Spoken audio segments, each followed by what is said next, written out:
Que se passe-t-il à Darnieulles, dans les Vosges? En l'espace de 15 jours, une exploitation agricole du village a été victime de 3 incendies successifs. Le dernier en date, dimanche dernier, s'est produit à proximité des habitations.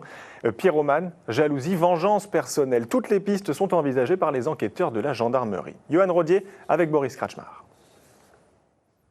Un véritable brasier. Le 20 octobre, ce bâtiment agricole de 3000 m² rempli de foin est ravagé par les flammes. 8 jours plus tard, un peu plus loin, c'est dans cette ferme abritant 150 vaches laitières qu'un incendie se déclare et provoque la mort de 2 veaux. Dimanche dernier, un autre hangar appartenant toujours à la même exploitation va à son tour être le théâtre d'un départ de feu. 3 incendies a priori criminels qui ont traumatisé les propriétaires. Nous, on n'a pas de problème avec personne, au niveau tant agricole que personnel. Puis bon, là, ça arrive quand même à un stade assez grand, quand même. Le bâtiment, là, il est entouré de maisons. Le bâtiment, là, mis à part le voir sur une photo aérienne satellite, savoir qu'il est là, c'est très compliqué. C'est pas facile à trouver, quoi. Il faut déjà être renseigné. À chaque fois, les incendies se sont déclarés en fin d'après-midi.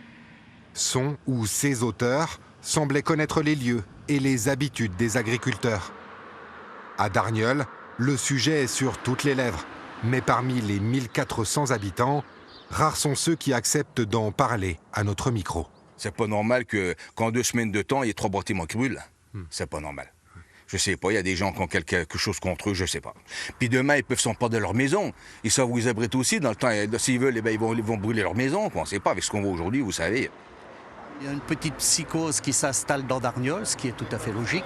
Les gens, dès qu'ils voient un camion de pompiers ou un véhicule de gendarmerie, ils se posent la question, ils m'appellent, qu'est-ce qui se passe, où c'est qu'il y a le feu. Donc ça a marqué les esprits quand même. C'est assez anxiogène.